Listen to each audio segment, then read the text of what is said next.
Ketika saya membuat status di medsos mengajak mereka yang suka tentang dunia jin untuk gabung ke grup WA saya, itu ada yang komen seperti ini. Jadi dia itu pernah gabung ke grup WA saya.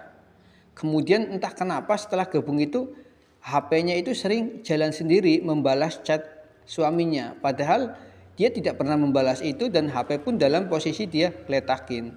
Nah, pada kesempatan kali ini kita akan bahas tentang keusilan jin dalam kehidupan manusia.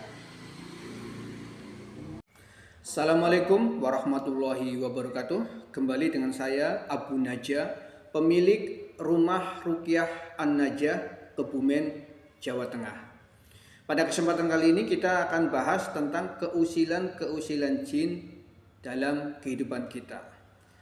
Menyambung tentang chat tadi ya, jadi akhwat ini, wanita ini masuk ke grup saya, tapi kemudian HP-nya bisa jalan sendiri membalas chat suaminya.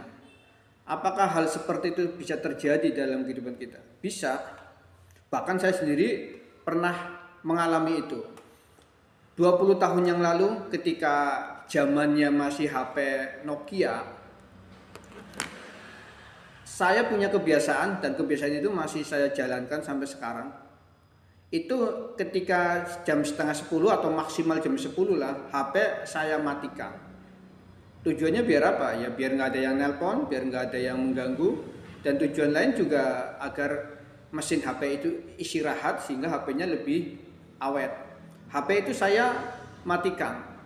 Suatu ketika ada orang yang menghubungi saya, seorang wanita, nelpon saya. Dia bilang, "Tolong jangan ganggu saya lagi." Saya heran. "Bu, tolong jelaskan ini maksudnya apa? Jangan ganggu gimana?" Setelah itu dia menjelaskan, ternyata setiap jam 12 malam, setiap tengah malam, ada orang yang nelpon dia, wanita itu, pakai nomor HP saya. Wanita itu bilang, "Tolong jangan ganggu suami saya." Lah, jadi ini yang jadi korban wanita, yang nelpon pakai nomor saya pun suara wanita. Wanita yang ditelepon itu tuh heran, ganggu siapa? Dia merasa nggak pernah mengganggu atau wallahu alam, mungkin dia bohong ke saya. Intinya suara itu bilang jangan ganggu suami saya. Dia bilang seperti itu. Ketika saya cek dan saya bisa memastikan bahwa HP saya itu setiap jam 10 saya matikan, dan saya bisa memastikan tidak ada siapapun, pasangan saya atau siapapun yang memakai HP itu. Karena HP itu nanti akan saya nyalakan ketika sekitar jam 4 atau jam 5. Saya bisa memastikan itu dari ngecek dan sebagainya, tidak ada. Nah, lalu siapa yang menelpon itu dengan nomor HP saya, padahal HP saya waktu itu dalam posisi mati. Setiap malam itu posisi mati.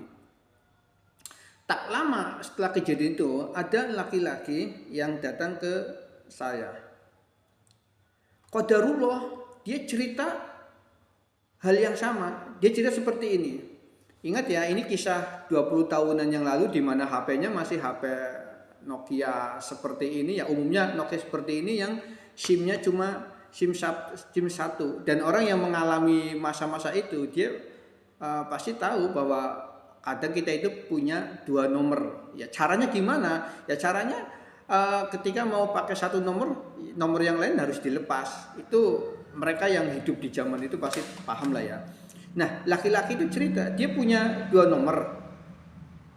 Yang aneh, ketika nomornya tidak dia pakai, yang dia masukkan nomor satunya, itu nomor yang itu tiba-tiba menghubungi saudaranya. Ya semacam membuat konflik masalah seperti itulah. Dan dia memastikan bahwa nomor itu yang dia pakai itu, yang dipakai untuk menghubungi saudaranya itu adalah nomor yang saat itu dia masukkan ke kantong, ke dompet, sampai seminggu nggak pernah dipakai. Yang dipakai nomor satunya.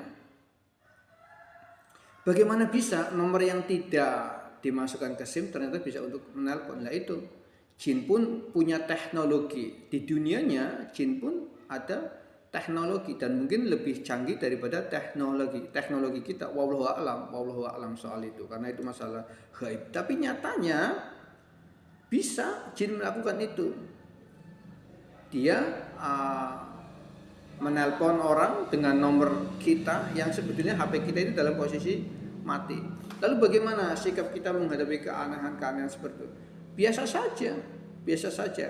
Dalam artian tidak terlalu menggubris, tidak terlalu mempermasalahkan, tapi pun tidak menganggap itu sebuah cerita yang impossible. Tidak, kenapa? Sekali lagi, jin bisa melakukan hal-hal tersebut yang kelihatannya impossible, karena itu adalah dunia jin.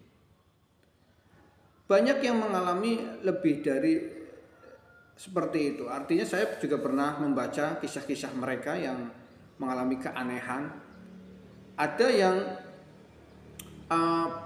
HP-nya, nomornya tiba-tiba dia tidak pakai posisi HP ada di atas meja dan dia lagi nyapu, tiba-tiba HP itu nelpon seseorang, menghubungi seseorang. Banyak kasus seperti itu. Yang lebih aneh dulu Anda ketika pegang seperti HP seperti ini, maka nama orangnya itu harus Anda save dulu. Ketika yang menghubungi Anda harus Anda save dulu, baru akan kelihatan namanya siapa, nama pemiliknya siapa. Saya pernah pernah ada orang yang nelpon saya, tiba-tiba nomornya sudah tersave, namanya ada di situ. Padahal saya jelas-jelas nggak pernah nge-save nomor itu. Ketika orang itu sudah datang ke tempat saya nanya ke orang itu, apakah kamu melakukan sesuatu yang mungkin di luar kemampuan saya sehingga nomor kamu itu bisa tersave di HP saya? Mungkin ada teknologi yang zaman itu saya belum paham. Ternyata enggak. Dia itu enggak pernah melakukan apapun. Artinya dia nelpon begitu saja, menghubungi saya, pengen bikin jadwal untuk diruqyah, hanya itu. Dia menemukan nomor HP saya di sebuah majalah. Nah itu lalu siapa yang save nomor orang itu, padahal dia baru pertama kali nelpon saya, tiba-tiba sudah otomatis tersave. Jadi banyak hal-hal yang irasional dan kita tinggal menyikapinya secara wajar, secara syar'i. Tidak kemudian membuat ketakutan atau mungkin melakukan hal-hal yang di luar syar'i. Tidak. Jin bisa melakukan itu dan kita menyikapinya dengan hal yang wajar.